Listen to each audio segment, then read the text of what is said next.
മഹാദൈവത്തിൻ്റെ അതിവിശുദ്ധ നാമം വാഴ്ത്തപ്പെടുമാറാകട്ടെ. പ്രിയമുള്ളവരെ, നമ്മൾ കഴിഞ്ഞ ആഴ്ച ക്രിസ്തുമതത്തിലെ അനാചാരങ്ങളെ സംബന്ധിച്ച് ചിന്തിക്കുകയായിരുന്നു. അതിൽ പൗരോഹിത്യം, അതുപോലെ തന്നെ കുർബാന എന്നുള്ള വിഷയങ്ങൾ ആധാരമാക്കി നാം ചിന്തിച്ചു. അതിൽ അനേകായിരങ്ങൾ ആ ഒരു വീഡിയോ കേൾക്കുവാൻ ഇടയായി എന്നുള്ളത് ഏറെ സന്തോഷം നൽകുന്ന ഒന്നാണ്. ദൈവത്തിന് മഹത്വം കൊടുക്കുകയാണ്, ദൈവത്തിന് നന്ദി അർപ്പിക്കുകയാണ്. പ്രിയമുള്ളവരെ, വീണ്ടും നമ്മൾ ആ വിഷയം, അതായത് ഇത് എത്ര സംസാരിച്ചാലും തീരുകയില്ല, ക്രൈസ്തവ സഭയിലെ അനാചാരങ്ങൾ തന്നെയാണ്. വീണ്ടും വിശേഷിച്ചും പൗരോഹിത്യ മേധാവിത്വം നിലനിൽക്കുന്ന ഈ പൗരോഹിത്യ മേധാവിത്വത്തിന് കീഴിൽ സാധാരണ ജനങ്ങളെ അന്ധകരാക്കി അടിമകളാക്കി അവർ നിർത്തുന്നു. അതിനുള്ള മാർഗങ്ങളാണ് അവർ കണ്ടെത്തിക്കൊണ്ടിരിക്കുന്നത്. ആയതിനാൽ തീർച്ചയായും ആ വിഷയം കൂടുതൽ നിങ്ങളുടെ മുമ്പിൽ അവതരിപ്പിക്കുവാൻ ദൈവം അനുവദിക്കട്ടെ എന്ന് ഞാൻ പ്രാർത്ഥിക്കുന്നു. ആമുഖമായ ഒരു വേദഭാഗം 2 കൊരിന്ത്യർ 4-ാം അധ്യായം അതിൻ്റെ 4-ാം വാക്യം നിങ്ങളുടെ ശ്രദ്ധയിലേക്ക് കൊണ്ടുവരുവാൻ ഞാൻ ആഗ്രഹിക്കുക. ദൈവപ്രതിമയായ ക്രിസ്തുവിൻ്റെ തേജസ്സുള്ള സുവിശേഷത്തിൻ്റെ പ്രകാശനം ശോഭിക്കാതിരിപ്പാൻ ഈ ലോകത്തിൻ്റെ ദൈവം അവിശ്വാസികളുടെ മനസ്സ് കുരുടാക്കി എന്നാണ് പറയുന്നത്. 2 കൊരിന്ത്യർ 4-ാം അധ്യായം 4-ാം വാക്യമാണ്. ദൈവപ്രതിമയായ ക്രിസ്തുവിൻ്റെ തേജസ്സുള്ള സുവിശേഷം, ആ സുവിശേഷത്തിൻ്റെ പ്രകാശനം ശോഭിക്കാതിരിപ്പാൻ ഈ ലോകത്തിൻ്റെ ദൈവം അവിശ്വാസികളുടെ മനസ്സ് കുരുടാക്കി. അങ്ങനെ ഈ ലോകത്തിൻ്റെ ദൈവം എന്ന് പറയുന്നത് പിശാചാണ്. ഇപ്പൊ പിശാച് സത്യ ദൈവത്തിൽ നിന്നും, ആ ദൈവത്തിൻ്റെ സത്യവചനത്തിൽ നിന്നും മനുഷ്യനെ അകറ്റുവാൻ വേണ്ടി നിരവധിയായിരിക്കുന്ന മാർഗങ്ങൾ അവൻ അന്വേഷിച്ച് കണ്ടെത്തി അത് നടപടിയിലാക്കിക്കൊണ്ടിരിക്കുക. അത് നൂറ്റാണ്ടുകളായി നാം കാണുന്നത് തന്നെയാണ്. ഇപ്പൊ ക്രൈസ്തവ സഭ ഒരു അപ്പോസ്റ്റസി, വിശ്വാസ ത്യാഗം സംഭവിച്ച ഒരു സഭയായി തീർന്നു. അതിനെ സംബന്ധിച്ചുള്ള ചരിത്രവും വസ്തുതകളും മറ്റൊരു വീഡിയോയിൽ നിങ്ങളുമായി പങ്കുവയ്ക്കാമെന്ന് ഞാൻ ആഗ്രഹിക്കുക. അപ്പൊ ഇതുകൊണ്ട് ആമുഖമായി ഞാൻ ഇത് പറയുന്നു. ഇന്ന് അനേകരുടെയും അനുഭവം ഇതാ. ഇപ്പൊ ഇന്ന് പലരും മതം എന്നുള്ളത്, ഈശ്വരൻ വിശ്വാസവും മതവിശ്വാസവും, ഇത് രണ്ടും രണ്ട് തട്ടിൽ വരുന്നതാണ്. ഈശ്വര വിശ്വാസവും മതവിശ്വാസവും തികച്ചും വ്യത്യസ്തമാണ്. മതവിശ്വാസം എന്ന് പറയുന്നത് നമ്മൾ ജനിച്ചു വളർന്ന മതങ്ങൾ നമ്മെ പഠിപ്പിക്കുന്ന ചില ഉപദേശങ്ങൾ, ആചാരങ്ങൾ, ആ മതത്തിൻ്റെ, ആ സഭയുടെ നിലനിൽപ്പിന് ആവശ്യമായിരിക്കുന്ന ചില വിശ്വാസാചാരങ്ങൾ അവർ സഭാംഗങ്ങളെ പറഞ്ഞ് പഠിപ്പിക്കുകയും അതിനവരെ പ്രേരിപ്പിക്കുകയും ചെയ്യുന്ന ഒന്നാണ് മതവിശ്വാസം എന്ന് പറയുന്നത്. അതേസമയം ഈശ്വരവിശ്വാസം ഇതിൽ നിന്നെല്ലാം വ്യത്യസ്തമാണ്. ജീവനുള്ള ദൈവത്തെ കണ്ടെത്തുകയും ആ ദൈവത്തിനു വേണ്ടി ജീവിക്കാൻ ശ്രമിക്കുകയും ചെയ്യുന്നതാണ് ഈശ്വരവിശ്വാസം. ആ ദൈവത്തിൽ പൂർണ്ണമായും ആശ്രയിക്കുന്നതാണ്. ആ ദൈവത്തിൽ നിന്നും, ജീവനുള്ള ദൈവത്തിൽ നിന്നും നമ്മെ അകറ്റുവാൻ നടത്തുന്ന ഏത് പരിശ്രമങ്ങളെയും ഏത് വിശ്വാസങ്ങളെയും തള്ളിക്കളയാൻ തയ്യാറുള്ളവരായിരിക്കും യഥാർത്ഥ ഈശ്വരവിശ്വാസി. ഇന്ന് അനേകം കോടിക്കണക്കിന് മനുഷ്യർ നമുക്കറിയാം, അവർ കേവലം മതവിശ്വാസികളായി മാത്രം തീർന്നിരിക്കുക. ഇവിടെ നമുക്ക് പറയാൻ സാധിക്കും, അല്ലെങ്കിൽ രാഷ്ട്രീയക്കാർ പറയുന്നത് പോലെ മതം മനുഷ്യനെ മയക്കുന്ന ഒരു കറുപ്പാണ് എന്ന് രാഷ്ട്രീയക്കാർ പറയുന്നു. അതിനോട് ഈ ഒരു കാര്യം, മതവിശ്വാസികളെ സംബന്ധിച്ച് അവർ നടത്തുന്ന ആചാരങ്ങൾ, അനുഷ്ഠാനങ്ങൾ, ഇതൊക്കെ അവരെ ഈ മതവുമായി ബന്ധിപ്പിക്കുമ്പോൾ അവർ കേവലം ഒരു മതം മനുഷ്യനെ മയക്കുന്ന, അവർക്ക് എന്തു വേണ്ട, സത്യദൈവത്തെ അവർക്ക് അറിയണ്ട, ഇതാണ്. അതുകൊണ്ട് അവർ ആ മതത്തിന്റെ ആചാരങ്ങളിൽ മയങ്ങിക്കിടക്കുകയാണ്. എത്ര നാം സത്യം പറഞ്ഞാലും അവരുടെ കണ്ണുകൾ തുറക്കുകയില്ല, അവർക്കത് ആഗ്രഹിക്കുന്നില്ല. ചിലർ എന്നോട് ചോദിച്ചു, എന്തിനാണ് ഓരോ മതങ്ങൾ അവരുടെ വിശ്വാസപ്രകാരം അവർ ആ വിശ്വാസങ്ങൾ പ്രചരിപ്പിക്കുകയും അതനുസരിച്ച് ജീവിക്കുകയും ചെയ്യുകയില്ലേ, നമ്മൾ എന്തിനാണ് അതിൽ ഇടപെടുന്നത് എന്ന് ചോദിച്ച പലരുമുണ്ട്. ഞാൻ പറയട്ടെ പ്രിയമുള്ളവരെ, എനിക്ക് അങ്ങനെയുള്ളവരോട് അല്ലെങ്കിൽ അങ്ങനെ ചിന്തിക്കുന്നവരോട് എനിക്ക് പറയാനുള്ളത്, ഒരു ബൈബിളിലെ രണ്ട് അനുഭവങ്ങളാണ്. നമ്മൾ ദാവീദിന്റെ അനുഭവം നോക്കണം. ദാവീദ് ആരായിരുന്നു? ദാവീദ് ഇസ്രായേലിന്റെ രാജാവാകുന്നതിന് മുൻപ് അവൻ കേവലം ഒരു ഇശായിയുടെ 8 മക്കളിൽ ഇളയവനായി ഏറ്റവും ഒരു കൃശഗാത്രനായ ഒരു വ്യക്തിയായിരുന്നു. അവൻ 8ാമത്തവനായിരുന്നു. ആ ദാവീദ് നേരിട്ട ഒരു മഹാമല്ലനുണ്ട്, ഗോലിയാത്ത് എന്ന് പറയുന്ന ഒരു ഫെലിസ്ത്യ മല്ലൻ. ഇവൻ ദിവസങ്ങളോളം ഇസ്രയേലിനെതിരെ പോർ വിളിച്ച് ആ ഇസ്രയേലിന്റെ ജീവനുള്ള ദൈവത്തെ ആക്ഷേപിക്കുന്ന തരത്തിൽ, അധിക്ഷേപിക്കുന്ന തരത്തിൽ നിരന്തരം ആക്ഷേപ ശരങ്ങൾ എഴുതിയിട്ടും, അതാ അന്ന് ഇസ്രയേലിന്റെ രാജാവ് ശൗലാണ്, അവർക്കൊന്നും ആ ഫെലിസ്ത്യ മല്ലനെ നേരിടാൻ സാധിച്ചില്ല. എന്നാൽ കേവലം ഒരു ആട്ടിടയനായിരിക്കുന്ന ആ ദാവീദിന് അത് സഹിക്കാൻ സാധിച്ചില്ല, ഉൾക്കൊള്ളാൻ സാധിച്ചില്ല. അവൻ പറയുന്നത്, അവൻ ഈ ഫെലിസ്ത്യൻ അവൻ ജീവനുള്ള ദൈവത്തെ ആക്ഷേപിക്കുന്നു. ആ ജീവനുള്ള ദൈവത്തെ കുറിച്ചുള്ള ദാവീദിന്റെ എരിവ് ഈ ഫെലിസ്ത്യ മല്ലനെ നേരിടാൻ തക്കവണ്ണം ദാവീദിനെ ശക്തനാക്കി, അവനെ ഒരുക്കി എന്നുള്ളതാണ് തീർച്ചയായും. അപ്പൊ അത് ഒരു അനുഭവം.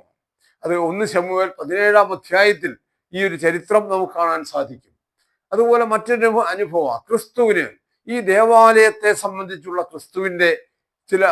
ക്രിസ്തുവിന്റെ പ്രസ്താവനകൾ എന്താ? അവൻ യെരൂശലേം ദേവാലയത്തിലേക്ക് ചെല്ലുമ്പോൾ അവൻ കാണുന്നത് എന്താ? അവിടെ ആടുകളെയും പ്രാക്കളെയും ഒക്കെ വിൽക്കുന്ന വാണിഭക്കാരെയാ കാണുന്നത്. അവൻ എന്തു പറഞ്ഞു? എൻ്റെ ആലയം പ്രാർത്ഥനാലയം എന്ന് വിളിക്കപ്പെടും, നിങ്ങളോ അതിനെ കള്ളന്മാരുടെ ഗുഹയാക്കി തീർത്തു എന്നാ പറയുന്നത്. നമ്മൾ യോഹന്നാന്റെ സുവിശേഷം 2-ാം അധ്യായത്തില് നമുക്ക് ഇങ്ങനെ കാണാൻ സാധിക്കും. അവിടെ പറയുന്നു, യഹൂദന്മാരുടെ പെസഹ സമീപമാകൊണ്ട് യേശു യെരൂശലേമിലേക്ക് പോയി ദേവാലയത്തിൽ കാള, ആട്, പ്രാവ് എന്നിവയെ വിൽക്കുന്നവരെയും അവിടെ ഇരിക്കുന്ന പൊൻവാണിഭക്കാരെയും കണ്ട് കയറുകൊണ്ടൊരു ചമ്മട്ടി ഉണ്ടാക്കി ആടുമാടുകളോടുകൂടെ എല്ലാവരെയും ദേവാലയത്തിൽ നിന്നും പുറത്താക്കി മേശകളെ മറിച്ചിട്ടു. പ്രാവുകളെ വിൽക്കുന്നവരോട് ഇവിടെ നിന്നും ഇവയെ കൊണ്ടുപോകുവിൻ, എന്റെ പിതാവിന്റെ ആലയത്തെ വാണിഭമാക്കരുതേ എന്ന് പറഞ്ഞു. അപ്പോൾ അവന്റെ ശിഷ്യന്മാർ, നിന്റെ ആലയത്തെ കുറിച്ചുള്ള എരിവ് എന്നെ തിന്നുകളയുന്നു എന്ന് എഴുതിയിരിക്കുന്നത് ഓർത്തു. നോക്ക, യേശു യെരൂശലേം ദേവാലയത്തിൽ നടക്കുന്ന കച്ചവടങ്ങളെ സംബന്ധിച്ച്, ആ ദേവാലയം എങ്ങനെ പരിരക്ഷിക്കേണ്ടതാണ്, അവിടെ നടക്കേണ്ടത് എന്താണ്, ദൈവത്തെ ആരാധിക്കാൻ പണി തീർത്തിരിക്കുന്ന ആലയത്തിൽ അതിനെ വാണിഭ സ്ഥലമാക്കി മാറ്റുന്നു. ഇന്നത്തെ സഭകളുടെ, ക്രൈസ്തവ സഭയുടെ ഏറ്റവും വലിയ ഒരു മുഖമുദ്രയായി അത് തീർന്നിരിക്കുക. ഓരോരോ ആചാരങ്ങൾ കൊണ്ടുവന്നിട്ട് അവർ ആ ആരാധനാലയങ്ങളെ എന്താക്കി തീർക്കുന്നു? അതിനെ കച്ചവട സ്ഥാപനങ്ങളാക്കി മാറ്റുന്നു. ആചാരങ്ങളെല്ലാം പണം കൊടുത്ത് നേടേണ്ട ആചാരങ്ങളാക്കി, മോക്ഷപ്രാപ്തിക്ക് വേണ്ടി പരിശ്രമിക്കുവാൻ പണം കൊടുത്ത് പരിശ്രമിക്കുന്ന അവസ്ഥയിലേക്ക് ആ സഭയെ മാറ്റിക്കളഞ്ഞു, വിശ്വാസികളെ മാറ്റിക്കളഞ്ഞു. ഇതൊക്കെ എത്രയോ ദുഃഖകരമായിരിക്കുന്ന ഒരു അനുഭവമാണ്. ഇങ്ങനെയുള്ള ഈ അനുഭവങ്ങൾ കൊണ്ടാണ് നിങ്ങളെ ഇങ്ങനെയുള്ള ഒരു വിഷയം നിങ്ങളുടെ മുമ്പിൽ അവതരിപ്പിക്കുവാൻ തീർച്ചയായും ഞാൻ പ്രേരിതനായിരിക്കുന്നത്. പ്രിയമുള്ളവരെ, ഞാൻ മറ്റൊരു വാക്യം, ഞാൻ കഴിഞ്ഞ ദിവസം നമ്മൾ ചിന്തിച്ചത് പൗരോഹിത്യ മേധാവിത്വത്തെ കുറിച്ചാണ്. അതിനോടനുബന്ധമായി തന്നെ ചില കാര്യങ്ങൾ കൂടെ പറയുവാൻ ആഗ്രഹിക്കുന്നു. എബ്രായ ലേഖനം 7-ാം അധ്യായം അതിന്റെ 26 മുതലുള്ള വാക്യങ്ങൾ ഇങ്ങനെയാ പറയുന്നത്. ഇങ്ങനെയുള്ള മഹാപുരോഹിതനല്ലോ നമുക്ക് വേണ്ടത്, ഇങ്ങനെയുള്ള മഹാപുരോഹിതനല്ലോ നമുക്ക് വേണ്ടത്, പവിത്രൻ, നിർദോഷൻ, നിർമ്മലൻ, പാപികളോട് വേർപെട്ടവൻ, സ്വർഗത്തേക്കാൾ ഉന്നതനായി തീർന്നവൻ. ആ മഹാപുരോഹിതന്മാരെ പോലെ ആദ്യം സ്വന്തം പാപങ്ങൾക്കായും പിന്നെ ജനത്തിന്റെ പാപങ്ങൾക്കായും ദിനം പ്രതി യാഗം കഴിപ്പാൻ ആവശ്യമില്ലാത്തവൻ, അവനത് തന്നെത്താൻ അർപ്പിച്ചുകൊണ്ട് ഒരിക്കലായി ചെയ്തുവല്ലോ. നോക്കുക, അപ്പൊ ഇങ്ങനെയുള്ള മഹാപുരോഹിതനല്ലോ നമുക്ക് വേണ്ടത്. അപ്പൊ നമുക്ക് വേണ്ട ഒരു മഹാപുരോഹിതന്റെ എല്ലാ ക്രൈറ്റീരിയകളും മാനദണ്ഡങ്ങളും ദൈവവചനത്തിൽ നമുക്ക് കാണാൻ സാധിക്കും. നിങ്ങൾ പരിശോധിക്കുക. ഇന്ന് സഭയിൽ നിൽക്കുന്ന ഈ പുരോഹിതന്മാര്, അവര് മെത്രാന്മാരാകട്ടെ, മഹാപുരോഹിതന്മാരാകട്ടെ, മാർപ്പാപ്പയാകട്ടെ, ഇവർ ആരെങ്കിലും ഈ പറയുന്ന തരത്തിലുള്ള ഒരു മാനദണ്ഡങ്ങൾക്ക് ആകുന്നവരാണോ? പവിത്രൻ, നോക്കുക, അവർ പേരിൽ മാത്രമാ പരിശുദ്ധൻ എന്ന് പറയുന്നത്. അവർ ആദാമിൽ കൂടെ പാപികളായിരിക്കുന്നവരാ. ജന്മപാപത്തിന് ആരും പുറയിലല്ല, അല്ലെങ്കിൽ ആരും അതിൽ നിന്ന് മോചിതനല്ല. ആദാമിൽ കൂടെ പാപികളായിരിക്കുന്ന സകല മനുഷ്യവർഗവും. എന്നാ യേശു അങ്ങനെയാണോ? അവൻ പവിത്രൻ, നിർദോഷൻ, നിർമ്മലൻ, പാപികളോട് വേർപെട്ടവൻ. അപ്പൊ ഒരു മഹാപുരോഹിതൻ എങ്ങനെയായിരിക്കണം? പാപികളോട് വേർപെട്ടവനാണ് അവൻ. അതുകൊണ്ടാണ് അവന് ദൈവനീതിക്ക് മുമ്പിൽ നമുക്ക് വേണ്ടി ഒരു പാപയാഗമാകുവാൻ സാധിച്ചത്. അല്ലെങ്കിൽ ആദാമിന് പകരം ഒരു മറുവിലയാഗമാകുവാൻ ക്രിസ്തുവിൽ സാധിച്ചത് അവൻ പാപികളോട് വേർപെട്ടവനായതുകൊണ്ടാണ്. പിന്നെ സ്വർഗത്തെക്കാൾ ഉന്നതനായി തീർന്നവൻ. എങ്ങനെ അവൻ ഉന്നതനായി തീർന്നു? അവൻ ദൈവഹിതപ്രകാരമുള്ള ഒരു യാഗമർപ്പിച്ചു. ആ യാഗമാണ് അവനെ സ്വർഗത്തെക്കാൾ ഉന്നതനാക്കി തീർത്തത്. ഇന്നത്തെ നമ്മുടെ പുരോഹിതന്മാരുടെ അവസ്ഥ എന്താ? ഞാൻ ഇതിലേക്ക് വരാം. ആ മഹാപുരോഹിതന്മാരെ പോലെ ആദ്യം സ്വന്തം പാപങ്ങൾക്കായും പിന്നെ ജനത്തിന്റെ പാപങ്ങൾക്കായും ദിനം പ്രതി യാഗം കഴിപ്പാൻ ആവശ്യമില്ലാത്തവൻ. നോക്കുക, മറ്റൊരു യാഗവും അവൻ സ്വന്തം ശരീരം തന്നെ യാഗമായി അർപ്പിച്ചവനാ.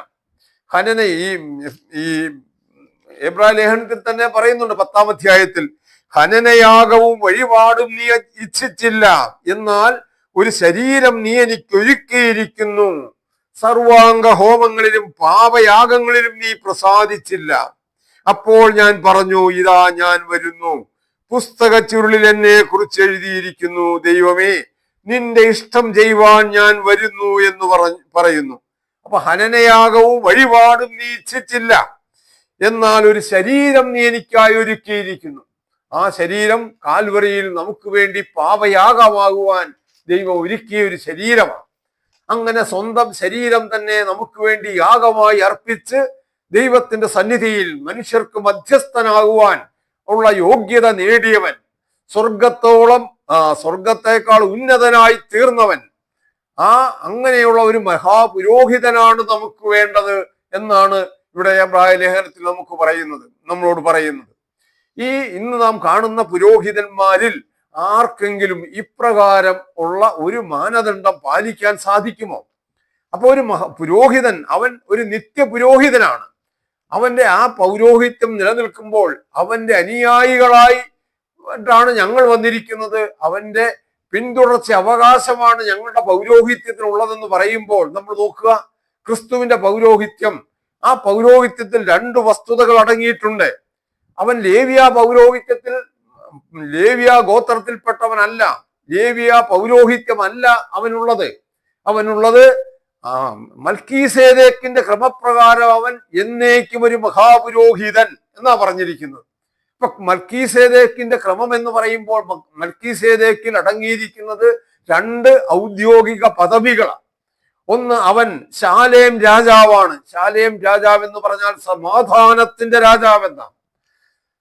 രണ്ടാമത്, അവൻ നീതിയുടെ രാജാവാണ്. അപ്പൊ മൽക്കീസേദേക്കിൽ അവൻ നീതിയുടെ രാജാവ്, സമാധാനത്തിന്റെ രാജാവ്. പിന്നെ എന്താണ്? അവനൊരു മഹാപുരോഹിതനാണ്. അപ്പൊ മൽക്കീസേദേക്ക് ഒരു രാജാവും മഹാപുരോഹിതനുമായിരിക്കുന്നു. അതുപോലെ തന്നെ ക്രിസ്തുവും ആ ക്രമപ്രകാരം 2 ഔദ്യോഗിക പദവികളാണ് അവനുള്ളത്. രാജത്വത്തിന്റെയും മഹാപൗരോഹിത്യത്തിന്റെയും 2 പദവികൾ. ഇത് രണ്ടും മഹാപൗരോഹിത്യം അവന് ലഭിച്ചത് അവന്റെ സ്വന്തം ശരീരം യാഗമായി നൽകിക്കൊണ്ടതാണ്. അങ്ങനെ അവൻ കാൽവറിയിൽ കുരിശ് ഏറുമ്പോൾ അവന്റെ തലയിൽ ചുമത്തപ്പെട്ടത് മുൾക്കിരീടമാണ്. ആ മുൾക്കിരീടം അവന് വാഗ്ദാനം ചെയ്തിരിക്കുന്നത് ഒരു രാജത്വത്തിന്റെ കിരീടമാണ്. പ്രിയമുള്ളവരെ, ഇന്നത്തെ പുരോഹിത വർഗം ഇപ്രകാരം ഉള്ള ഏത് പദവിക്കാ അവർ യോഗ്യരാകുക? നമ്മൾ ചിന്തിച്ചു നോക്കുക. അപ്പൊ അങ്ങനെ പൗരോഹിത്യം, ക്രിസ്തുവിന്റെ മൽക്കീസേദേക്കിന്റെ ക്രമപ്രകാരം അവൻ മഹാപുരോഹിതനാണെങ്കിൽ അവൻ സ്വയം യാഗം ചെയ്തവനാണ്.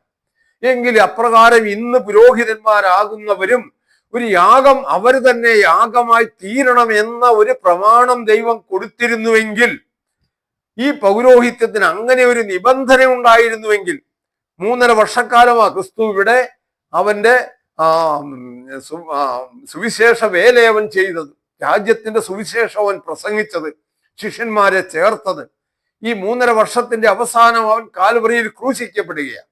ഒരു പുരോഹിതൻ അവൻ ഇപ്രകാരം 3.5 വർഷക്കാലത്തെ അവന്റെ പൗരോഹിത്യ വേലയ്ക്ക് ശേഷം അവനും സ്വയം യാഗമായി തീരണം എന്നൊരു പ്രമാണം, ഒരു നിബന്ധന ഈ ദൈവം വെച്ചിരുന്നുവെങ്കിൽ, ഈ സഭയാണല്ലോ പൗരോഹിത്യം ഉണ്ടാക്കി കൊടുത്തിരിക്കുന്നത്, സഭ വെച്ചിരുന്നുവെങ്കിൽ പുരോഹിതനാകാൻ മഷിയിട്ട് നോക്കിയാൽ ഒരാളെ ഈ ലോകത്ത് കിട്ടുമോ? പ്രിയമുള്ളവരെ, നിങ്ങളൊന്ന് ആലോചിച്ച് നോക്കുക.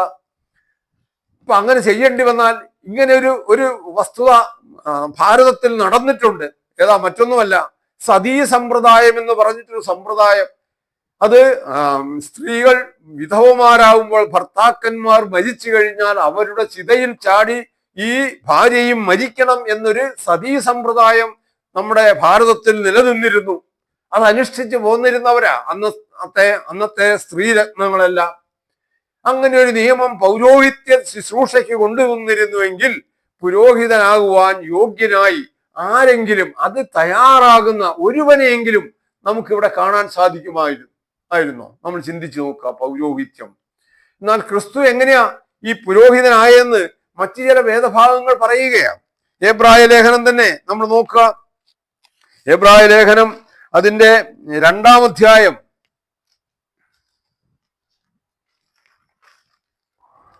2-ാം അധ്യായത്തിന്റെ 9-ാം വാക്യം നിങ്ങൾ നോക്കുക. ദൈവകൃപയാൽ എല്ലാവർക്കും വേണ്ടി മരണം ആസ്വദിക്കാൻ ദൂതന്മാരിലും അല്പം ഒരു താഴ്ച ഭവിച്ചവനായ യേശു മരണം അനുഭവിച്ചത് കൊണ്ട് അവനെ മഹത്വവും ബഹുമാനവും അണിഞ്ഞവനായി കാണുന്നു.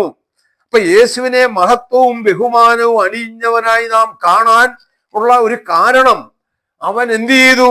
അവൻ ദൈവകൃപയാൽ എല്ലാവർക്കും വേണ്ടി മരണം ആസ്വദിപ്പാൻ ദൂതന്മാരിലും അല്പം ഒരു താഴ്ച വന്നവനായ യേശു മരണം അനുഭവിച്ചു.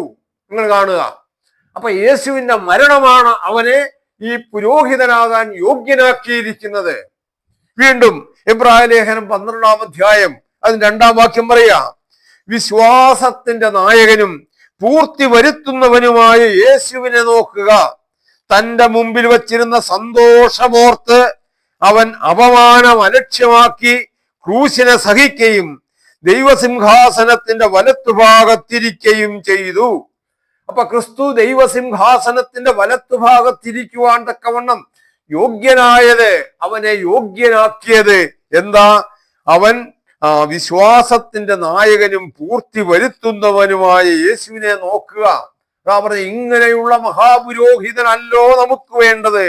അവൻ തന്റെ മുമ്പിൽ വെച്ചിരുന്ന സന്തോഷമോർത്ത്, എന്താ ആ സന്തോഷത്തിന്റെ മുഖ്യ കാരണം? തനിക്ക് ലഭിക്കാൻ പോകുന്ന ഈ വലിയ മഹാപദവിയെ എന്നുള്ളതല്ല, അതിന്റെ അപ്പുറം താൻ മുഖാന്തരം, താൻ നടത്തുവാനിരിക്കുന്ന യാഗം മുഖാന്തരം ജീവൻ നഷ്ടപ്പെട്ട മുഴുവൻ മനുഷ്യവർഗത്തിനും അവരുടെ ജീവൻ തിരികെ കൊടുക്കാൻ സാധിക്കും. അതാണ് ദൈവത്തിന്റെ വലിയ രക്ഷാകര പദ്ധതി. തന്റെ പിതാവ് ഒരുക്കിയിരിക്കുന്ന ഈ രക്ഷാകര പദ്ധതി വിജയിപ്പിക്കാൻ സാധിക്കുക എന്നുള്ളതാ അവന്റെ മുമ്പിൽ വച്ചിരിക്കുന്ന ഏറ്റവും വലിയ സന്തോഷം. അപ്പൊ തന്റെ മുമ്പിൽ വച്ചിരിക്കുന്ന സന്തോഷമോർത്തവൻ അപമാനമലക്ഷ്യമാക്കി. നോക്കുക, അവൻ യഹൂദന്മാരാൽ, റോമൻ പടയാളികളാൽ എല്ലാം എത്രയേറെ അവൻ അപമാനിതനായി. ആ അപമാനമൊക്കെ അവൻ അതൊക്കെ കാറ്റിൽ പറത്തി എന്ന് പറയാം. അത് അലക്ഷ്യമാക്കി. എന്നിട്ടോ ക്രൂശിനെ സഹിക്കുകയും ദൈവസിംഹാസനത്തിന്റെ വലത്തുഭാഗത്തിരിക്കുകയും ചെയ്തു. അപ്പൊ ദൈവസിംഹാസനത്തിന്റെ വലത്തുഭാഗത്തേക്ക് ഉയർത്തപ്പെടാൻ ഇപ്രകാരമുള്ള ചില പ്രവർത്തികൾ ആവശ്യമാണ്. ഇതിൽ ഞാൻ അതിലേക്ക് പിന്നെ വരാം. ഞാൻ പറയാൻ തുടങ്ങിയതൊന്നുമില്ല. ഈയിടെ നമുക്കൊരു സിംഹാസനാരോഹണനായ ഒരു മഹാപുരോഹിതനെ കണ്ടു. അതിലേക്ക് ഞാൻ വരാം. ഇനി 13-ാം അധ്യായം എബ്രായ ലേഖനം അതിന്റെ 20-ാം വാക്യം പറയുക, യേശുവും സ്വന്തം രക്തത്താൽ ജനത്തെ വിശുദ്ധീകരിക്കേണ്ടതിന് നഗരവാതിൽ പുറത്തു വെച്ച് കഷ്ടമനുഭവിച്ചു. അപ്പൊ യേശു എന്ത് ചെയ്തു? യേശുവും സ്വന്തം രക്തത്താൽ ജനത്തെ വിശുദ്ധീകരിക്കേണ്ടതിന് നഗരവാതിൽ പുറത്തു വെച്ച് കഷ്ടമനുഭവിച്ചു. നോക്കുക, ഇങ്ങനെ അനുഭവിച്ച ക്രിസ്തുവിനെ ഇനി ഫിലിപ്പ് ലേഖനം 2-ാം അധ്യായത്തിൽ പറയാം, ദൈവത്തോടുള്ള സമത്വം മുറുകെ പിടിക്കണമെന്ന് വിചാരിക്കാതെ അവൻ ദാസരൂപമെടുത്തു, വേഷം എടുത്തു, മനുഷ്യ സാദൃശ്യത്തിലായി. അവൻ ക്രൂശിലെ മരണത്തോളം അനുസരണമുള്ളവനായി. അതുകൊണ്ട് ദൈവവും അവനെ സകല നാമത്തിനും മേലായ നാമം നൽകി.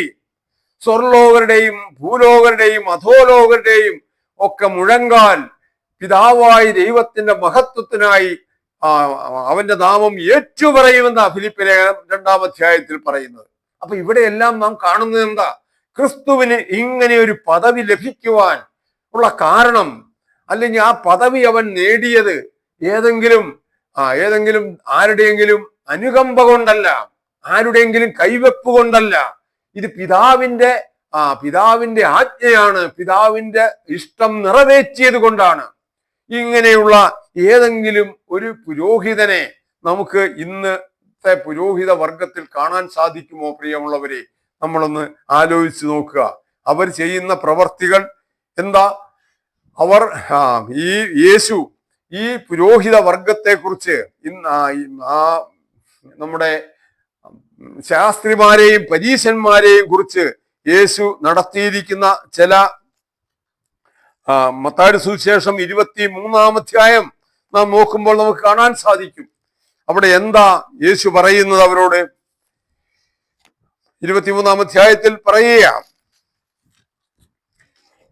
അവർ അനന്തരം യേശു പുരുഷാരത്തെയും തന്റെ ശിഷ്യന്മാരോടും പറഞ്ഞത്, ശാസ്ത്രിമാരും പരീശന്മാരും മോശയുടെ പീഠത്തിലിരിക്കുന്നു.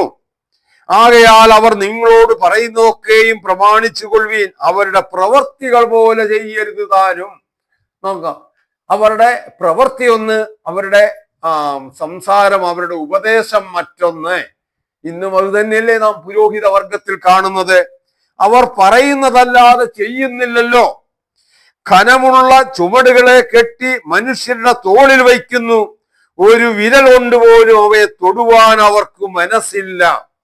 ഖനമുള്ള ചുമടുകളെ കെട്ടി അവർ മനുഷ്യരുടെ തോളിൽ വെക്കുകയാണ്. ഒരു വിരൽ കൊണ്ടുപോലും അവരെ സഹായിക്കാൻ അവർ തയ്യാറല്ല. അന്നത്തെ ശാസ്ത്രിമാരും പരീശന്മാരും അടങ്ങിയ പുരോഹിത വർഗത്തിന്റെ സ്വഭാവമാണ് പറഞ്ഞത്. ഇന്നത്തെ പുരോഹിത വർഗവും ഇതുപോലെ കനമുള്ള ചുമടുകളല്ലേ ഈ വിശ്വാസികളുടെ ചുമലിൽ കെട്ടിവെക്കുന്നത്? ഏതെല്ലാം തരത്തിലുള്ള ആചാരങ്ങളാ! ജപമാല, നൊവേന, പിന്നെ ആഴ്ചയിൽ 3 ദിവസം എന്തൊക്കെയാ മർമ്മങ്ങളുടെ രഹസ്യങ്ങൾ അടങ്ങുന്ന 3 ദിവസങ്ങൾ. വെള്ളിയാഴ്ച ദിവസം അത് വെള്ളിയാഴ്ച ദിവസം കടമുള്ള ദിവസം. പിന്നെ വിശുദ്ധന്മാരുടെ അടുക്കൽ പ്രാർത്ഥിക്കാനുള്ള കാര്യങ്ങൾ.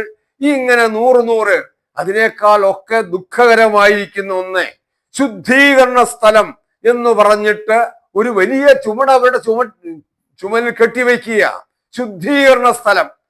കാരണം ഒരുവൻ മരിച്ചു കഴിഞ്ഞാൽ ആ വ്യക്തിയുടെ ആത്മാവ് സ്വർഗത്തിലേക്ക് പോകണമെങ്കിൽ അതിനു മുമ്പ് ശുദ്ധീകരണ സ്ഥലത്ത് അവിടെ കുറെ നാളൊക്കെ കിടക്കും.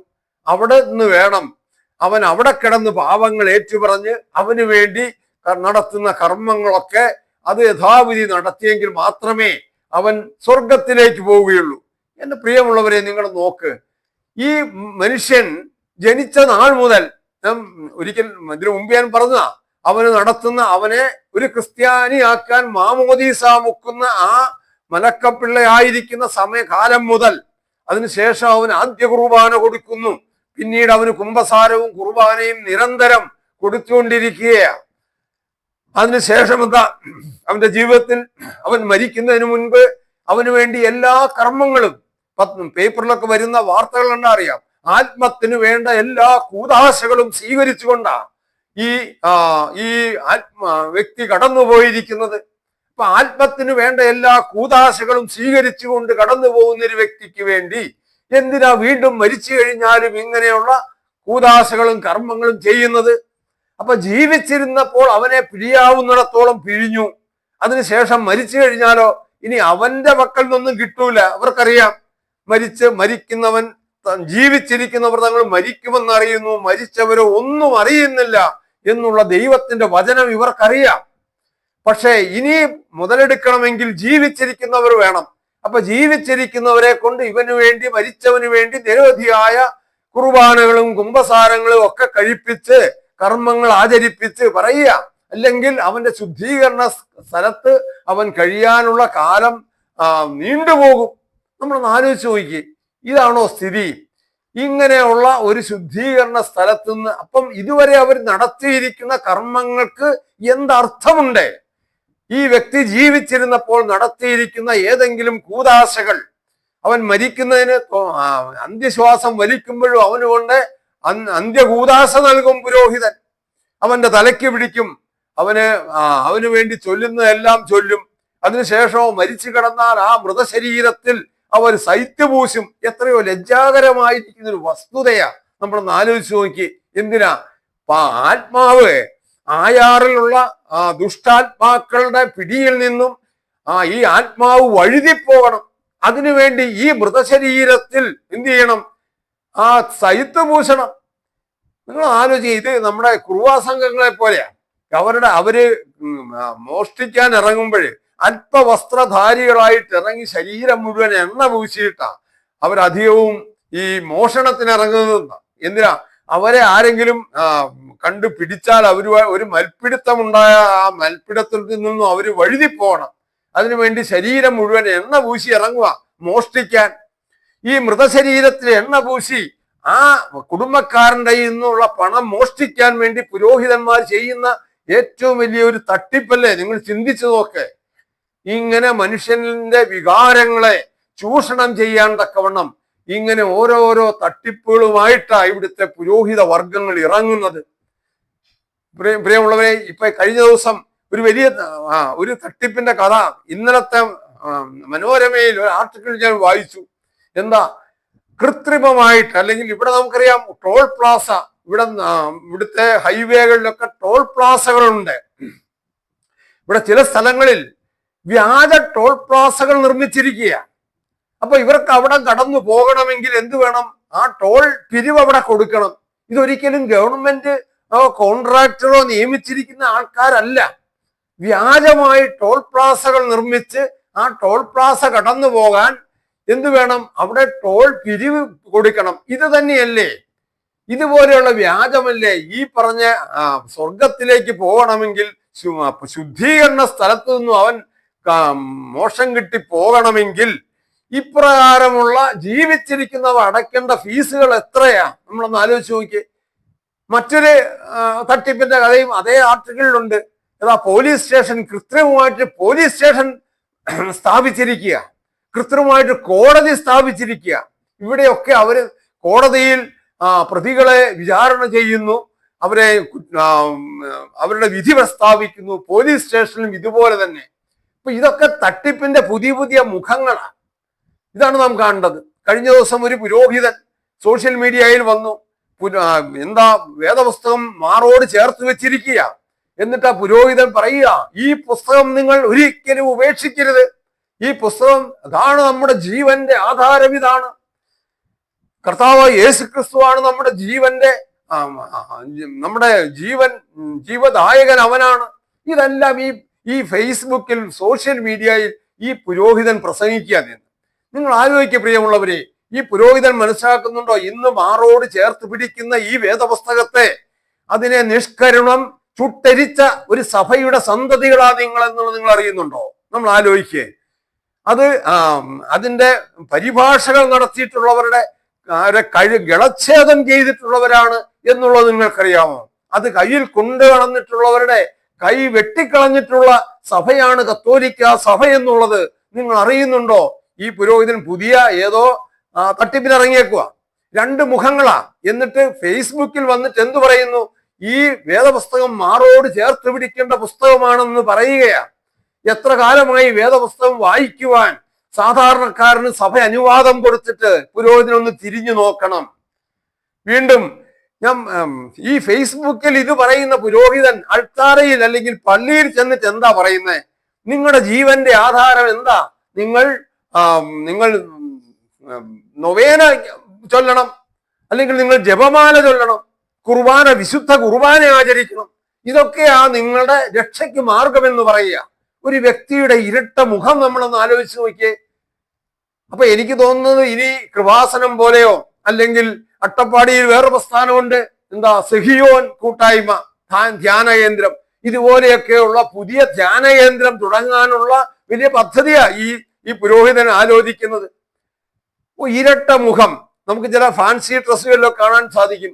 ഒരുവൻ വരുക, അവൻ വന്നു കഴിഞ്ഞാൽ സ്റ്റേജിൽ എത്തിക്കഴിഞ്ഞാൽ അവന്റെ ഒരു ഭാഗത്തേക്ക് നോക്കിയാൽ അത് അയാള് മമ്മൂട്ടിയായിട്ട് നമുക്ക് തോന്നും. അയാളുടെ ഇടതുവശമോ ഏതെങ്കിലും ഒരു വശമായിക്കോട്ടെ, വലതുവശം നോക്കിയാൽ മമ്മൂട്ടി, അയാളൊന്ന് തിരിഞ്ഞ് അയാളുടെ ഇടതുവശമാണ് നമ്മളെ കാണിക്കുന്നതെങ്കിൽ അയാൾ മോഹൻലാല. നോക്കുക, ഒരു ഫാൻസി ഡ്രസ്സിൽ ചെയ്ത ഇതുപോലെയുള്ള വേലയല്ലേ ഈ പുരോഹിതൻ ചെയ്യുന്നത്? എന്താ ചെയ്യുന്നത്? വേദപുസ്തകം ആണ് ജീവന്റെ ആധാരമെന്ന് പബ്ലിക്കായി ഒരു ഫേസ്ബുക്കിൽ പറയുകയും പള്ളിയിൽ ചെന്നിട്ട് പറയുകയാണ് കുമ്പസാരണം, വിശുദ്ധ കുർബാനയിൽ പങ്കെടുക്കണം, കുമ്പസാരിക്കണം, നിങ്ങൾ നൊവേന ചൊല്ലണം, നിങ്ങൾ ജപമാല ആചരിക്കണം, നിങ്ങൾ നോയമ്പ് ആചരിക്കണം. ഇതൊക്കെ പറയുകയും ചെയ്യുമ്പോൾ ഒരു വ്യക്തിയുടെ ഇരട്ട മുഖമല്ലേ നമ്മൾ കാണുന്നത്? ഇതാണ് നമ്മൾ പറയും, ഇതാണ് എതിർ ക്രിസ്തുവിന്റെ ആത്മാവെന്ന് പറയുന്നത്. എന്താണ് എതിർ ക്രിസ്തു എന്നുള്ളത് വളരെ വിശദമായി നമ്മൾ ചിന്തിക്കേണ്ടതാണ്. അത് ഒരു വീഡിയോ കൊണ്ട് തീരൂല്ല. അത് ഞാൻ അടുത്തതായിട്ട് അതിലേക്ക് കടന്നു വരും. പറയുന്ന അപ്പൊ ക്രിസ്തു എന്ന മഹാപുരോഹിതൻ നമുക്ക് വേണ്ടി മരിച്ചു. ഇനി ആ മഹാപുരോഹിതൻ എന്തു പറഞ്ഞു? അവർ ഘനമുള്ള ചുമടുകളെ കെട്ടി മനുഷ്യരുടെ തോളിൽ വെക്കുകയാണ്. എന്നാൽ ക്രിസ്തു എന്ത് പറഞ്ഞു? അല്ലെങ്കിൽ അപ്പോസ്തലന്മാർ എന്ത് പറഞ്ഞു? ഞാൻ ജീവൻ പ്രാപിക്കാൻ എന്ത് ചെയ്യണം, ഞാൻ രക്ഷ പ്രാപിക്കാൻ എന്ത് ചെയ്യണമെന്ന് ചോദിച്ചപ്പോൾ എന്താ പറഞ്ഞേ? നീ ക്രിസ്തുയേശുവിൽ വിശ്വസിക്കാനാ പറഞ്ഞേ. യോശുവ പറഞ്ഞു, ഞാനും എന്റെ കുടുംബമോ ഞങ്ങൾ യഹോവയെ ആശ്രയിക്കും. ഇവിടെ അപ്പോസ്തലൻ പറഞ്ഞു എന്ത് ചെയ്യണം? നിങ്ങൾ ക്രിസ്തുവിനെ വിശ്വസിക്കുക, ജീവന്റെ ആധാരം അതാ, മറ്റൊരു മാർഗവുമില്ല നമുക്ക് ജീവനിലേക്ക് എത്താൻ. അപ്പൊ അങ്ങനെയുള്ള ആ അനുഭവങ്ങളിൽ കൂടെ നാം കടന്നു പോകുമ്പോൾ പ്രിയമുള്ളവരെ നമ്മൾ നോക്കുക, ദാഹിക്കുന്ന ഏവനും എന്റെ അടുക്കൽ വരട്ടെ, അവന്റെ ഹൃദയത്തിൽ നിന്നും ജീവജലത്തിന്റെ നദികൾ ഒഴുകുമെന്നാ പറഞ്ഞു. ദാഹിക്കുന്ന ഏവനും എന്റെ അടുക്കൽ വരിക, അവന്റെ ഹൃദയത്തിൽ നിന്നും ജീവജലത്തിന്റെ നദികൾ ഒഴുകും. ക്രിസ്തുയേശു പറഞ്ഞു, ഞാൻ വാതിലാകുന്നു, എന്നിൽ കൂടെ വല്ലാതെ ആരും പിതാവിന്റെ അടുക്കൽ പ്രവേശിക്കയില്ല. അപ്പൊ വിശ്വസിക്കുക കർത്താവിനെ, അവൻ നമ്മുടെ പാപത്തിന് പരിഹാരമാണെന്ന് വിശ്വസിക്കുക മാത്രമാ അവൻ ആവശ്യപ്പെട്ടുള്ളൂ. അപ്പോസ്തലന്മാരും അത് മാത്രമേ ആവശ്യപ്പെട്ടിട്ടുള്ളൂ. ഇങ്ങനെയുള്ള അനുഭവങ്ങളാണ് നമുക്ക് കാണാൻ സാധിക്കുന്നത്. അപ്പൊ ഒരു ഭാരമുള്ള ചുമട്, എന്റെ ചുമട് മൃദുവാണ്, എന്റെ മുഖം ലഘുവാണ് എന്നാ കർത്താവ് പറഞ്ഞത്. ഇതിൽ നിന്നും വിപരീതമായി ഇങ്ങനെ ഭാരമുള്ള ചുമടുകളെ കെട്ടി ഏൽപ്പിക്കുന്ന പുരോഹിത വർഗം. ഇനി നമ്മൾ നോക്കുക, സഭയുടെ അവസ്ഥ എന്താ? നമുക്ക് എത്ര സഭകളെ കാണാൻ സാധിക്കും ഇവിടെ? നമുക്ക് സഭ സിംഹാസനങ്ങളും സഭകളും എത്രയാ? പാത്രിയർക്കീസിന്റെ സിംഹാസനം ഒരിടത്തുണ്ട്, മാർത്തോമായുടെ സിംഹാസനം മറ്റൊരിടത്തുണ്ട്, മലങ്കരയുടെ സിംഹാസനം വേറൊന്നുണ്ട്, പത്രോസിന്റെ സിംഹാസനം റോമിൽ നിന്ന് സ്ഥാപിക്കപ്പെട്ടതാണെന്നാ പറയുന്നത്. ഇനി സീറോ മലബാർ സഭയ്ക്ക് ഉണ്ട് സിംഹാസനം, പേർഷ്യൻ സഭയ്ക്ക് വേറെ സിംഹാസനം. ഞാൻ പറഞ്ഞത് സിംഹാസനങ്ങളുള്ള സഭകളുടെ എണ്ണിയാൽ തീരാത്ത സഭകളായി ഇന്ന് ലോകത്തിൽ സിംഹാസനങ്ങൾ സ്ഥാപിച്ചു കൊണ്ടിരിക്കുന്നത്. നിങ്ങളൊന്ന് ആലോചിച്ച് നോക്കിയേ, ഈ സഭകൾ ഏതെങ്കിലും സ്ഥാപിക്കപ്പെട്ടിരിക്കുന്നത് വേദപുസ്തകപരമായ ഉപദേശങ്ങൾ വ്യാഖ്യാനിക്കുന്നതിൽ ഉപദേശത്തിന്റെ അടിസ്ഥാനത്തിലാണോ? ഒരിക്കലുമല്ല. ഇവരുടെ എല്ലാവരുടെയും ഉപദേശം ഒന്ന് തന്നെയാണ്. അവർ ഭാവിക്ക് നിത്യനരകം പ്രഖ്യാപിക്കും, മോചനത്തിന് കർമ്മമാർഗങ്ങൾ ഉപദേശിക്കും, പിതാവിനെയും പുത്രനെയും പരിശുദ്ധാത്മാവിനെയും അവരെ ത്രിയേക ദൈവവുമായി അവർ വിശദീകരിക്കും. ആ എല്ലാ സഭകളും തന്നെയാണ്. എന്നിട്ടോ പിന്നെ എന്തിന്റെ പേരില? അധികാരത്തിന്റെ പേരിലല്ലേ പ്രിയമുള്ളവരെ? സിംഹാസനങ്ങൾ ഇവർ ഒരുക്കുന്നത് അധികാരത്തിന്റെ പേരില. ആർക്കാണ് അധികാരം? അപ്പൊ വരുമാനം നമുക്കറിയാം. ഇപ്പൊ യാക്കോബായ ഓർത്തഡോക്സ് സഭകളിൽ നടക്കുന്ന ഈ വലിയ കോടതി വഴക്കുകളും കോടതി കേസുകളും തമ്മിൽ തല്ലും പോലീസ് ഇടപെടലും ഒക്കെ എന്തിന്റെ പേരില? ഇവിടെ വരുമാനമുള്ള പള്ളികളിലല്ലാതെ ഏതെങ്കിലും പള്ളി ആർക്കെങ്കിലും വേണോ? അപ്പൊ വരുമാനത്തിന്റെ പേരിൽ, അധികാരത്തിന്റെ പേരിൽ ഇവിടെ സിംഹാസനങ്ങൾ തീർക്കുകയാണ്. ഇപ്പൊ എനിക്ക് തോന്നുന്നു നമ്മുടെ ഈ ഇത്രയേറെ സിംഹാസനങ്ങൾ പണിയുമ്പോഴേ നമ്മുടെ ഫർണിച്ചർ കടക്കാരൊക്കെ ഉണ്ട്, അവരൊക്കെ നാണം കെട്ടുപോകും സിംഹാസനങ്ങൾ പണിയാൻ. ഇപ്പൊ നമ്മൾ ഈ കോതമംഗലത്തിനടുത്ത് നെല്ലിക്കുഴി എന്ന് പറയുന്ന സ്ഥലമുണ്ട്. കോതമംഗലത്ത് നമ്മൾ പെരുമ്പാവൂര് പോകുന്ന വഴിക്ക അവിടെ ഒരു 3 കിലോമീറ്റർ ദൂരം മുഴുവനും റോഡിന്റെ ഇരുവശങ്ങളിലും ഫർണിച്ചർ കടകൾ മാത്രമേ ഉള്ളൂ. അപ്പൊ ഇങ്ങനെയുള്ള അവരൊക്കെ ഇനി എന്ത് ചെയ്യും? ഈ സിംഹാസനങ്ങൾ ഇങ്ങനെ തീർക്കാൻ അവർ കൊട്ടേഷൻ കൊടുക്കേണ്ടി വരും സിംഹാസനങ്ങൾ തീർക്കാൻ. പക്ഷെ എനിക്ക് തോന്നുന്നു കുഴപ്പമില്ല. എന്താണെന്നറിയോ, ഇപ്പൊ യേശുവിന്റെ പിതാവ് ഒരു തച്ചനാണ്.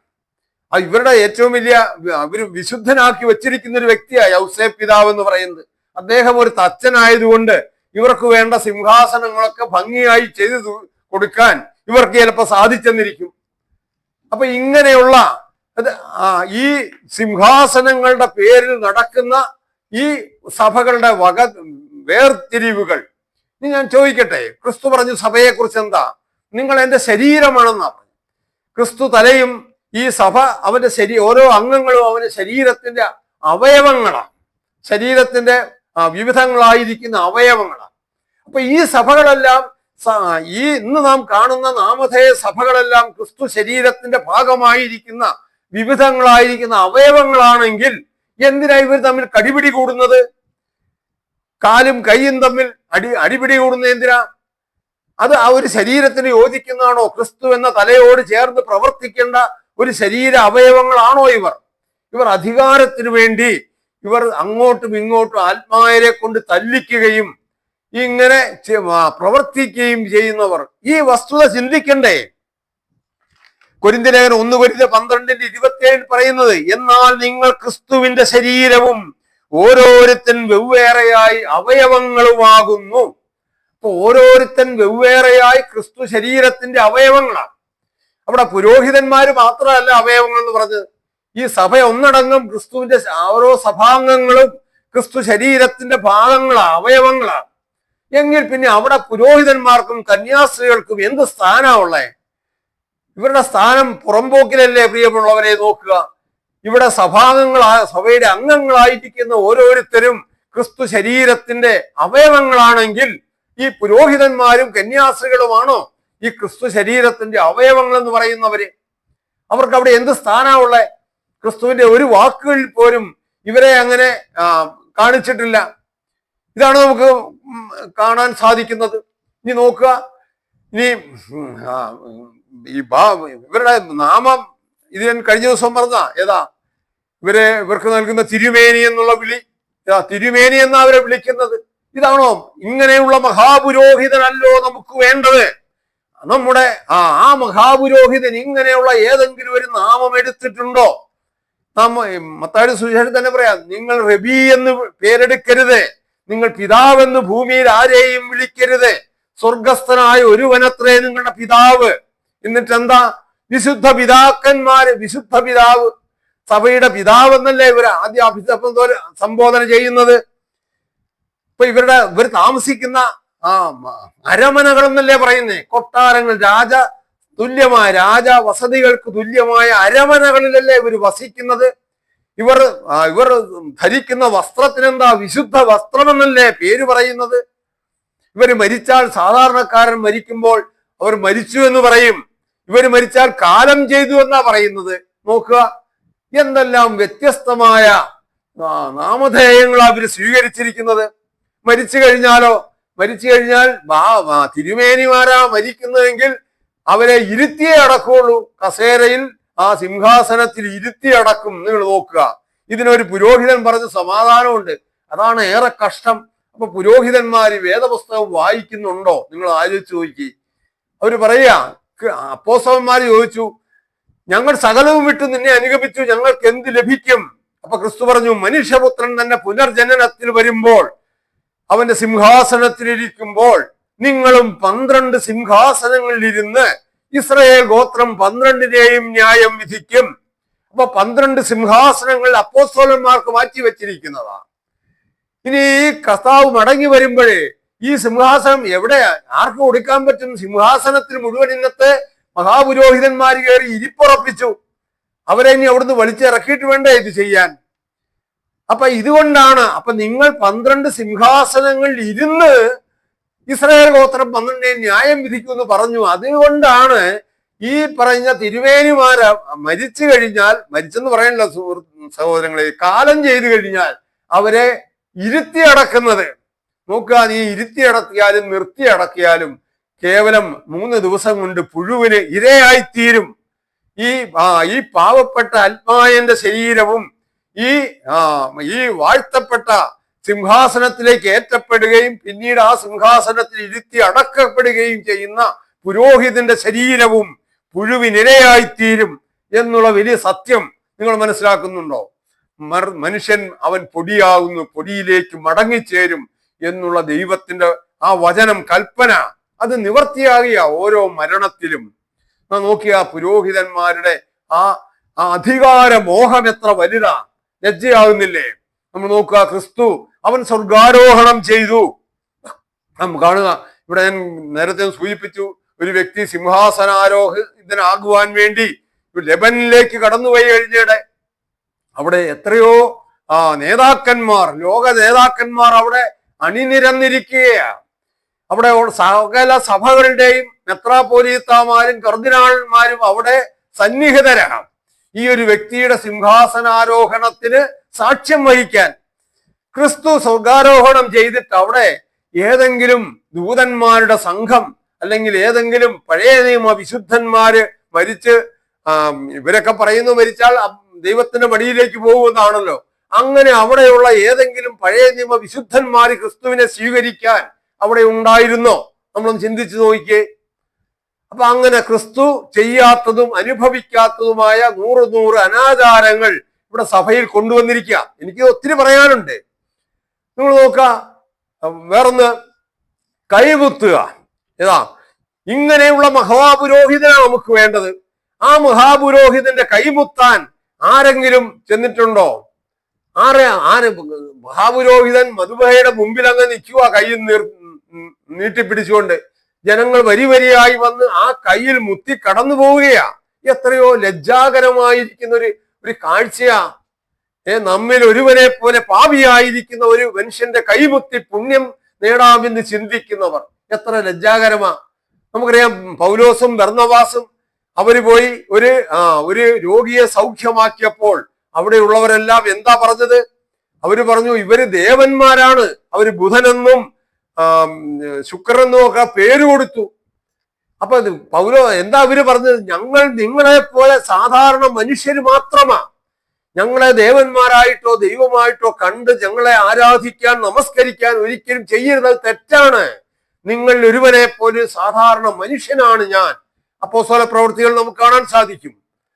നിങ്ങൾ ആ ഭാവം എടുത്ത് നോക്കുക. ഇങ്ങനെ ഈ ലോകത്തിന്റെ എല്ലാ പ്രശംസകളും അവർ നൽകുന്ന അവരിൽ നിന്ന് ലഭിക്കുന്ന എല്ലാ മാനങ്ങളും ഒരെണ്ണം പോലും സ്വീകരിക്കാത്ത അപ്പോസ്തോലന്മാരും ക്രിസ്തുവ നമുക്ക് കാണാനല്ലേ. ആ ക്രിസ്തുവാണ്, ഈ അപ്പോസ്തോലന്മാരാണ് അവരുടെ പിൻഗാമികളാണ് ഈ പുരോഹിതന്മാരെന്ന് പറയുക. ഇനി മറ്റൊരു വലിയ വസ്തുതയുണ്ട്. ഇവർ പത്രോസിന്റെ സിംഹാസനത്തിനാണ് പിൻഗാമികളായിരിക്കുന്നത്. പത്രോസിന്റെ സിംഹാസനം. പ്രിയമുള്ളവരെ, അവിടെ 2 കാര്യങ്ങൾ സൂചിപ്പിച്ചുകൊണ്ട് ആ വിഷയം ഞാൻ അടുത്ത വീഡിയോയിലേക്ക് വിടുക. കാരണം ഇപ്പോൾ സമയം കടന്നു പോവുകയാണ്. എന്താ പറഞ്ഞത്? നീ പത്രോസാകുന്നു, ഈ പാറമേൽ ഞാൻ എൻ്റെ സഭയെ പണിയും എന്ന് ക്രിസ്തു പറഞ്ഞു. ക്രിസ്തുവിനോട് ചോദിച്ചു, ഞാൻ ആരാണെന്നാ ജനം പറയുന്നത്? നീ ഇന്നവനാണെന്ന് പറയുന്നു. നിങ്ങൾ എന്തു പറയുന്നു? നീ ജീവനുള്ള ദൈവത്തിന്റെ പുത്രനായ ക്രിസ്തുവാണ് എന്ന് പത്രോസ് പറഞ്ഞു. ആ പത്രോസിനോട് പറഞ്ഞു, ഇത് നിനക്ക് വെളിപ്പെടുത്തി തന്നത് ഈ ജഡരക്തങ്ങളല്ല, ജീവനുള്ള ദൈവമാണ് നിനക്ക് വെളിപ്പെടുത്തി തന്നത്. അപ്പൊ നീ എന്ത് ചെയ്യും? അങ്ങനെ ആ പത്രോസ് വെളിപ്പെടുത്തി കൊടുത്ത വലിയ ഒരു ഒരു വലിയ വിശ്വാസമുണ്ട് പ്രിയമുള്ളവരെ. ഇനി പത്രോസിനെ നമുക്ക് കാണാൻ സാധിക്കുന്നത്, ഇവർ ഈ പത്രോസിന്റെ സിംഹാസനം റോമയിൽ സ്ഥാപിച്ചു എന്നാ പറയുന്നത്.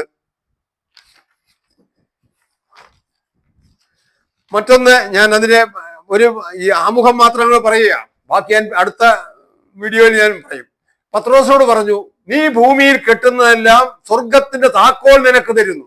നീ ഭൂമിയിൽ കെട്ടുന്നതെല്ലാം സ്വർഗത്തിൽ കെട്ടപ്പെട്ടിരിക്കും, നീ ഭൂമിയിൽ അഴിക്കുന്നത് സ്വർഗത്തിൽ അഴിഞ്ഞിരിക്കും. ഇതാണ് മറ്റൊന്ന്.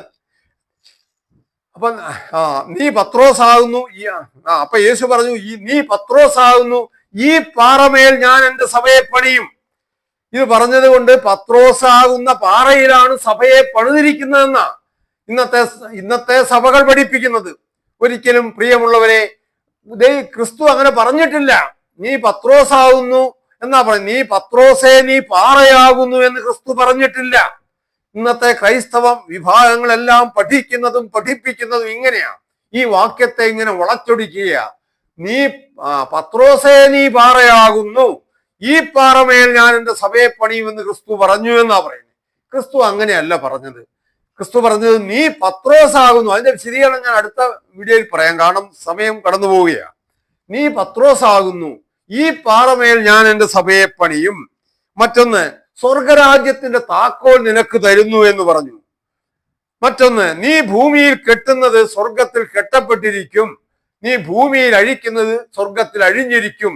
ഈ 3 കാര്യങ്ങൾ കൊണ്ടാണ് സഭ സ്ഥാപിക്കപ്പെട്ടിരിക്കുന്നത്, പത്രോസിന്മേലാണ് എന്ന് ഇവിടുത്തെ കത്തോലിക്ക സഭ വിളം പ്രഖ്യാപിക്കുകയും അതിനനുസരിച്ച് ജനങ്ങളെ അന്ധവിശ്വാസത്തിലാക്കുകയും ചെയ്യുന്നത്. പ്രിയമുള്ളവരെ, ഇനി വളരെയേറെ കാര്യങ്ങൾ പറയാനുണ്ട്.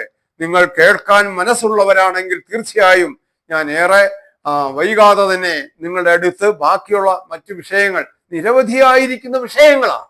നിങ്ങൾ ചിന്തിക്കണം, നിങ്ങൾ കേൾക്കണം. ഇങ്ങനെ